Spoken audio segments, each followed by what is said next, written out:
జీవితం కొన్నిసార్లు కఠినమైన పరీక్షలు పెడుతుంది. అడుగులు వేయాల్సిన కాళ్లు, పనులు చేయాల్సిన చేతులు సహకరించకపోతే లోకం దృష్టిలో ఆ జీవితం ఒక ప్రశ్నార్థకం. అయితే అదే శరీరాన్ని తన ఆత్మవిశ్వాసానికి బానిసగా మార్చుకుని వైకల్యాన్ని జయించి విజయ శిఖరాలను అధిరోహించవచ్చని నిరూపిస్తున్న శ్రీనివాస్ కథ ఇది. పుట్టుకతోనే అరుదైన మస్కులర్ డిస్ట్రోఫీ వ్యాధి బారిన పడి శరీరంలో కేవలం 10% మాత్రమే స్పర్శ ఉన్నప్పటికీ పట్టుదలతో అడుగులు వేసి ఏపీ గ్రామీణ బ్యాంకులో క్యాషియర్గా సేవలందిస్తున్నాడు. ఆ స్ఫూర్తిదాయక ప్రయాణం అతడి మాటల్లోనే విందాం. అంగవైకల్యంతో ఉన్నవారు మానసికంగా ఆందోళన చెందుతూ ఉంటారు. ఎందుకంటే తాము జీవితంలో ఏమీ చేయలేము, ఏమీ సాధించలేము అన్న ఆందోళన వ్యక్తపరుస్తూ ఉంటారు. కానీ ఏలూరుకు చెందిన రూపా శ్రీనివాస్ అనే వ్యక్తి మాత్రం చిన్నతనం నుంచి అంగవైకల్యంతో ఉన్న ఎక్కడా నిరాశ చెందకుండా చదువులో ముందుకెళ్లారు. అలాగే బ్యాంకు కొలువును కూడా సాధించి ఎంతో మందికి స్ఫూర్తిగా నిలుస్తున్నారు. ప్రస్తుతం మనతో రూపా శ్రీనివాస్ ఉన్నారు. ఆయనతో మాట్లాడదా. సార్ చెప్పండి, అసలు ఏమైంది, ఎందుకు ఈ పరిస్థితి వచ్చింది? బై బర్త్ నుండి చిన్నప్పుడు పుట్టుకతోనే ఇది మస్కులర్ డిస్ట్రోఫీ అని చెప్పానని అన్ని అవయవాలన్నీ బాగుంటాయి సార్. కానీ బాడీలో యాక్షన్ ఎలా ఉంటుందంటే పైనుండి కిందకి బ్లడ్ సర్క్యులేషన్ అవ్వాల్సింది పైకి వస్తే పైన, కిందకి వస్తే కింద, ఇలా జరుగుతూ ఉంటుంది.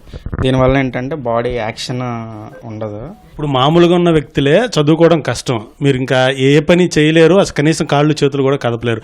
అట్లాంటిది ఎంసీఏ చేశారంటే చిన్న విషయం కాదు. అసలు ఎట్లా చదువు కొనసాగించారు? మీ ఫ్యామిలీ సపోర్ట్ ఎట్లా ఉంది? నా చదువుకి మొత్తానికి కారణం మా నాన్నగారు sir. 10th inter first year వరకు నేను మామూలుగా అంటే కొంచెం జోబులో చేసుకుని మెల్లిగా నడుచుకుంటూ వెళ్ళేవాడిని. ఇంటర్ ఫస్ట్ ఇయర్ ఎండింగ్లో అనుకోకుండా ఒకసారి పడిపోయా. అప్పుడు దాకా నడిచే మూమెంట్ విత్ ఇన్ ఒక 1 అవర్లో మొత్తం ఆగిపోయింది. ఏ విధంగా జరిగిందనేది నేను చెప్పలేను, కానీ ఆ సిచ్యువేషన్ నాకు అలా వచ్చింది. ఇంకా ఆ రోజు నుండి అంటే అప్పుడు దాకా ఉన్న లైఫ్ వేరు, అప్పుడు నుండి ఉన్న లైఫ్ వేరు. జరిగిన తర్వాత ఇంటర్ సెకండ్ ఇయర్ కూడా మా నాన్నగారి ప్రోత్సాహంతో ఇంకా వీల్ చైర్లో కంటిన్యూ చేశాను.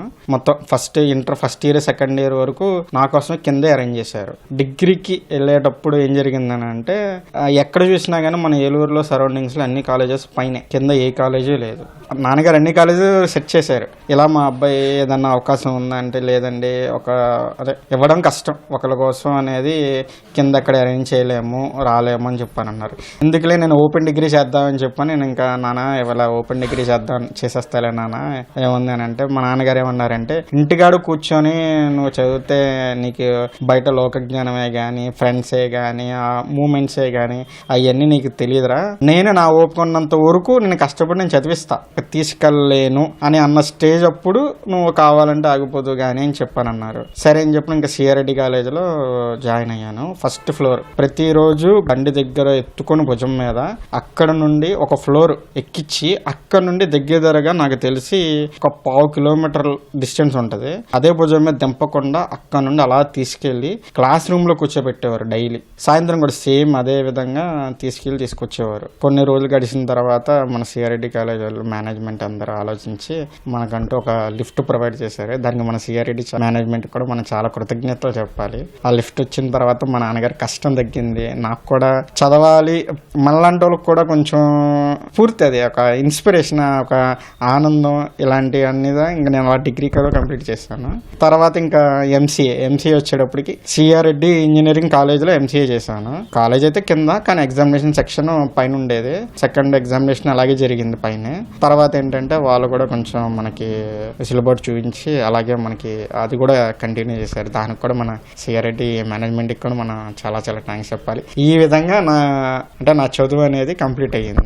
మీకు వచ్చిన ఈ వ్యాధికి సంబంధించి హాస్పిటల్స్కి వెళ్ళారండి? డాక్టర్ చూపించారా? వాళ్ళు ఏమన్నారు? తగ్గే అవకాశం ఉందా, లేకపోతే ఏదన్నా ఫర్దర్గా ఇంకేమన్నా మెరుగైన చికిత్స ఏమన్నా చేయాలని చెప్పారా?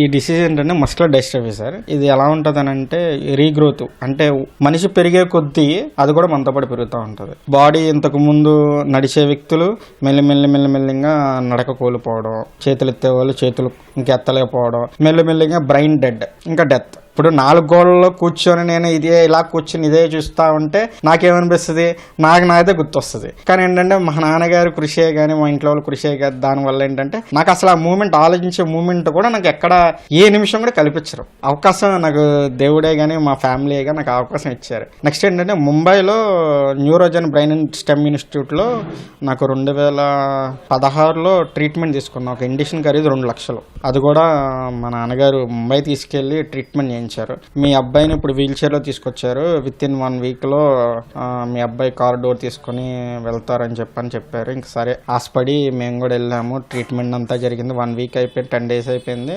ఏంటంటే ఇంకా క్యూర్ ఏం లేదని అంటే వాళ్ళు ఏమన్నారంటే, ఒక మెడిసిన్ మనం ఇచ్చామంటే జ్వరం ఉంటుంది, జ్వరంకి 2 తీసుకున్నాము, అదే మెడిసిన్ 2కి ఇస్తాము.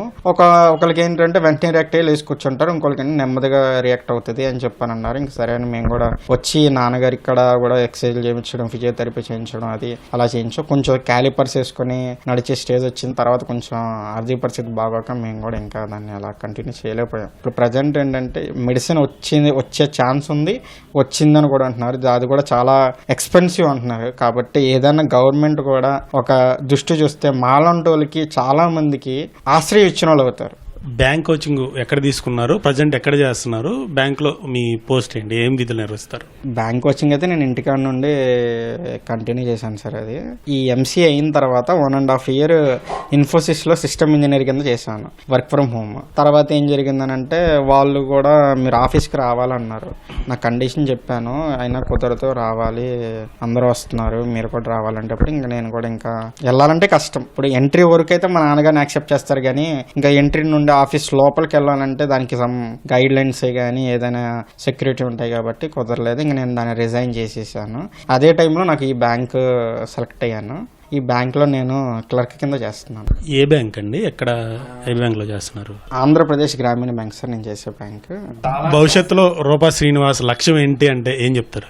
ఇలాంటి వ్యక్తి ఎలా వెళ్ళలేరు అని ప్రపంచం ఎలా అయితే చూసిందో, ప్రపంచానికి ఇలాంటి వ్యక్తి ఇలా కాదు ఎలాగైనా వెళ్ళగలరు అని చెప్పి నేను చూపిస్తాను సార్. అది నా లక్ష్యం సార్. ఇంకోటి ఏంటంటే చాలా మంది ఇట్లా అంగవైకల్యం ఉన్న వాళ్ళు మేము ఏం చేయలేమంటాం, కొంత మానసిక డిప్రెషన్లోకి వెళ్ళిపోతారు. అట్లాంటి వాళ్ళకి ఏం చెప్తారు మీరు? డిప్రెషన్స్ అవన్నీ మనం పెట్టుకోకూడదు. కోరుకుంది కాదు, ఇలా రావాలి ఇలా చేయాలని చెప్పి మనం ఎప్పుడు అనుకోవాలి. కాబట్టి దాన్ని మనం వదిలేయాలి. మనం ఇప్పుడు ఏం చేయగలం అనేది మనం చేయాలి. తల్లిదండ్రులు కూడా దయచేసి మా అమ్మ నాన్నలను ఎలా అయితే చూసుకున్నారో వాళ్ళని కూడా వాళ్ళకి ఏం కావాలనేది మనం అర్థం చేసుకొని చిన్ని ఆనందాలు ఇచ్చినా కానీ వాళ్ళు చాలా గొప్పగా ఫీల్ అవుతూ ఉంటారు. వాళ్ళు కూడా ఇంకొన్ని రోజులు హ్యాపీగా ఉంటారు. అదే నా రిక్వెస్ట్. అన్నిట్లో కూడా నేను ఉన్నాను ఫస్ట్ అని చెప్పని, చదువుల విషయంలో కానీ ఏ విషయంలో అయినా సరే అన్నిట్లో కూడా సాధిస్తాడు. వాళ్ళ నాన్నగారు కూడా వాడికి ప్రోత్సహించి నేనున్నానని చెప్పని ధైర్యంతో చదివించి ముందుకు తీసుకొచ్చి ఇంతవరకు తీసుకొచ్చారంటే వాళ్ళ నాన్నగారు కృషి తర్వాత ఈ బాబు కృషి కూడా చాలా వరకు ఇదండి. ఆ చదివాడు, సాధించాడు,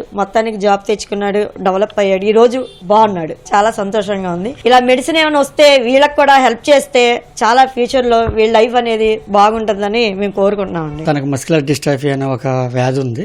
దాని వల్ల తనను చిన్నప్పటి నుంచి నడవలేకపోయేవాడు, తిరగలేకపోయేవాడు బయటికి ఎక్కడ. తను చదువుకుంటున్నప్పుడు బాగా చదువుతున్నాడని నేను గ్రహించిన రోజు నేను బాగా చదివించాను. తను కూడా అలాగే బాగా చదివాడు, ఫస్ట్ క్లాస్ లేదా సెకండ్ క్లాస్.